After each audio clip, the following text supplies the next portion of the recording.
The last thing that we want to chat about in terms of specific uses for these screening data are how to use these data to connect kids to supports in your building. And when we think about this step, I want to be clear that when we're thinking about Tier 2 supports or Tier 3 supports, that we want you to know that these are additive in nature so that the kids still participate in your Tier 1 activities. And when we think about doing these lower intensity supports for kids that need a little bit more, like behavior contracting, self-monitoring, check-in, check-out, any type of like reading intervention or math intervention that is intended to support kids who are not yet on benchmark, that we want to make sure we are not labeling these kids as Tier 2 or Tier 3 kids. There are no Tier 2 kids. There are no Tier 3 kids. There are kids that have Tier 2 or Tier 3 needs, and they fluctuate. Like I have serious Tier 3 needs in CrossFit, but academically, I'm fine. Some would argue Tier 3 needs in social skills. I would say Tier 2. So when we're thinking about how to organize these in your school, I also want to mention to you that these Tier 2 and Tier 3 strategies aren't always things like programs that you have to buy. Often they're strategies that work, like the behavior contracts and the self-monitoring. These are data from a school. And if you look at this, this is yet another screening tool. It's the BAS-2 Behavior and Emotional Screening Scale. And that first triangle represents the school as a whole. And then you look at 6th, 7th, and 8th. And as you look at it, the school's in pretty good shape. They've got more than 80% of the kids at every grade level, kind of scoring in this normal range. When I look at the percentage of kids in the yellow, I can see that I've got slightly higher needs in 7th grade than I do 6th and 7th, but this school's in really good shape and would be in a really good starting place for Tier 2. So if we were supporting the schools, we would walk them through a step-by-step process to start by organizing all the supports that they have in their building that are for some, which is Tier 2, and for few that are Tier 3, and again, increasing in intensity. So one of the first things we do is we go back to that assessment schedule that we mentioned at the very beginning, because ideally these screening data will be used to connect kids to supports in a really transparent, easy to access way, because part of closing achievement gaps in schools is closing gaps in access to these extra supports. It's simply too much pressure. Teachers are not trained as school psychologists or behavior specialists. They have fabulous information. They're privy to information that very few people are. Like I have 2 kids. I have Katie, who's 15, and Nathan, who's 19. And throughout their whole school experience, once they go to school, teachers see a whole different side of them. They get to watch our kids stressed. They get to watch them stretched academically. They see them interact with other kids. And that important information has been shown time and again to show that teachers are excellent tests of who may struggle. So one of the things that I encourage people to do is build this assessment schedule, and in it you'll see that there's a plan for those behavior screenings 3 times a year, as well as academic screening data 3 times a year. So going back to that same slide I showed you earlier, looking at the multiple sources of information, these are all the things that we can use to determine who may need extra support. And that's true, again, elementary, middle, and high school, although we know less yet at the high school level. So one of the things we encourage people to do is start by simply making a master list of what's everything that you've got in your building that is not for everybody. And remember, a support is not a person, but it's what that person does. After you have described it or listed those supports, I encourage you to describe it. And I encourage you to describe it in enough detail that somebody could read that, a teacher, a parent, and a kid, and know how it's going to happen. And these are just brief sketches for you, but ideally you'd want to include who is doing what to whom and under what conditions. So if it's going to be something like a check-in, check-out program, give me the details on it. If it's going to be a homework club, when's it going to happen? Who's going to lead it? If there's any cost or transportation needs, super important in there. The next section is you're going to want to now, instead of it being a crapshoot as to who gets what, you're going to want to use your screening data to indicate for whom this support might be a good idea. You're not saying the kids have to have it, but it might be that you've got screening data that lead to 2 to 3 different options, and that's important because when we think about putting kids into these extra supports, whether it's a phonemic awareness intervention for reading or reading comprehension or a self-monitoring behavior contracts, any of it, we want to make sure that we're looking at 3 things when we think about data to monitor progress. The first thing we look at is we're right back to social validity. So we want to think about, before I connect a kid to this support, and we would only do this in conjunction with parents. We don't do anything extra without involving parents and getting parent permission. But if a kid tells you straight up, this would be super embarrassing for me to have this self-monitoring form on my desk, then we don't want to do that. We want to make sure it's a support that feels comfortable for that child. So I don't want to say these are the 25 things you have to do. We're looking for an issue of fit. So for the social validity, we're going to check out the goals to see if people are on track to have the same, end game goal.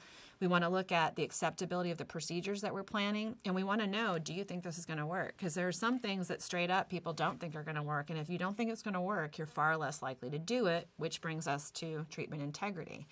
Anything extra we do for kids, we need to know if it's happening, just like at Tier 1.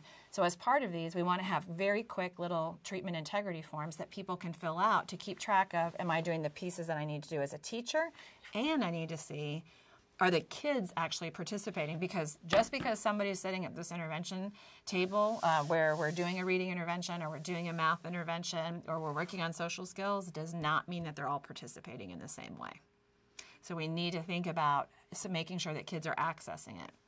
And then we need to monitor progress to see if it's working. So in reading interventions, we do more frequent progress monitoring to see how their oral reading fluency or decoding skills are going. In behavior contracts, it's the same type of thing. It would be looking at the terms of the contract, like if it's focused on work completion, am I seeing more work completed and a greater percentage of assignments completed? Am I seeing improvements in terms of accuracy? So we need to know what it is that we're targeting for improvement, and then we need to have a reliable, valid, sensitive way of measuring it. And there's wonderful supports now available in terms of progress monitoring for behavior, which is a new thing. And then, so all this doesn't become like the Hotel California where kids check into these interventions and they never leave.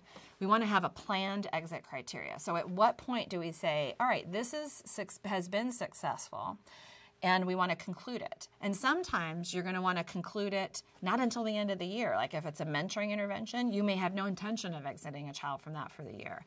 If it is something like a behavior contract, it might be that you set a goal that once the child achieves 80% accuracy and 90% completion, then you're going to transition them out of this intervention. But you might think about the possibility of having that kid come back and be an ambassador for that one. So that the next time I screen kids in to put them into that support, then this kid could come and help the other kids get started saying, hey, I've used this before, here's how it worked. Because that support from a peer is going to mean much more than support from a 48-year-old woman who hasn't been in school in a long time. So imagine, if you would, in a building, this grid that you're seeing now, but multiple layers. So it might be you have 10 to 12 Tier 2 supports. And then, as I mentioned, they're going to be fleshed out in more detail than what I just showed you on that last slide. Here's an example of a small group support that was intended for kids that were struggling with reading, as well as some behavioral challenges. So you'll see that they had moderate to high risk on the student risk screening scale, and then they also had challenges in terms of academic performance. These are fictitious kids' names, but here we're looking at how can I address their needs multiply, like at the same time. So for example, in this particular illustration, these kids had challenges, meaning that they were below benchmark in reading, and they were also having higher than average acting out behaviors. So they were at an intervention table where several kids were getting Tier 2 support in reading, but a couple of the kids also had a self-monitoring component layered on top. And if you look at this, it's very simple, little self-monitoring form. And these items say, did I come to the table when the teacher called my name? Did I read my book? Did I build my words and practice my sounds with tiles? Did I tap the letter sounds or spell the trick words? 5 is, did I practice the trick words? And then 6, did I follow my teacher's directions? And if they met those expectations, they could mark a happy face. And if not, you might mark a sad face. Although for some kids that would be a trigger, so maybe you just mark the happy faces. And at the bottom, you can see that the criterion's already set for the child. If you meet 5 of the 6 of those, you get a PBIS ticket, which is your reinforcer. And you'll also see that if they matched their ratings with their teacher, because the teacher's going to keep track too, and even if I've had a horrible day, and mostly frowny faces, if my ratings match my teacher ratings, I would want to reinforce the core value of honesty, which for many people can expect to their character ed program. The teacher side would look like this, and these are the exact same items that we just looked at for this on the child sheet, but in addition, the teacher is also keeping track of, did I prompt the student to complete the checklist after each activity? Did I compare my list to the child at the end? And then did I deliver the reinforcer? So for all of us who have taught, by the time like we feel like, you know, we need behavioral support for people, one of the frustrations is that, you know, by the time you call a behavior consultant to come help, they start by saying things like, and I was one, so I know this, let's start by collecting some data. And as a teacher, sometimes you're on the other side of feeling really constructive when somebody comes in and says that to you because you need help today. By you doing this at Tier 2 and at Tier 1, keeping track of who's getting what, how they felt about it at the onset, and how it's working, you have the data. So for every support in your building, at Tier 1, Tier 2, and Tier 3, you would have those 3 pieces of information. What they thought about it before you started, and again at the end to see if it met expectations. You'll have data like these. This is the treatment integrity information to see what percentage of components were accessed by each child. And then, did it work? Looking to see how it changed it. And the same logic applies at Tier 3. And remember, Tier 3 needs are much more intensive. So here we're thinking about one-to-one reading interventions, really intensive, functional assessment-based interventions. And I am 100% committed, as we all are, to doing whatever it takes for what kids need. But the idea would be build your base, start at Tier 1, focus on Tier 2 as appropriate, and then move to Tier 3 as you need it. And Tier 3 is not special education in this model. There will be some kids that will go directly to having Tier 3 needs, but that is typically something you would start with Tier 2. Because before I'm going to do something like this, collect individual data, like direct observation data on children to see what they need, and design function-based interventions that are really intensive, I want to make sure that I've used my other options. I've implemented my Tier 1 efforts as a whole. I've incorporated teacher-level strategies. I've tried something at Tier 2, and then I reduce the number of students in my building who may need this extra support. And if they do need this, you have plenty of resources available to you as far as methods of doing functional assessment-based interventions.